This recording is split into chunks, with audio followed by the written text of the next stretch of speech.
If you want to make a green screen for a video, you're going to want to use InShot. That's probably the best one to use. I used to use iMovie, but it's not as flexible as InShot. You can't really move it around. Once it's in the spot, it's going to stay there. But with InShot, you put in an image of your choice. Like I'll show you how I did the Elmo video. Put in this image. Here we have all the options for the editing. So what you want to do is go to PIP, Picture in Picture, and then you have your choice of videos and photos. So for a green screen, you're going to want to pick the green screen video you chose. So for this one, Elmo. Now what you want to do here is maybe you can resize it, move it around, make him over here, but for the video I had him in the center, a little bigger.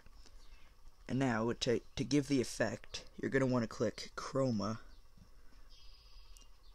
and then you click where the green is, and then it disappears. But you can see there's still that outline on Elmo, so what you want to do is kind of go on the strength thing and move it up, and then it disappears. It's still kind of there, but not as bad. And yeah, so that's how you do it. Now if you play the video,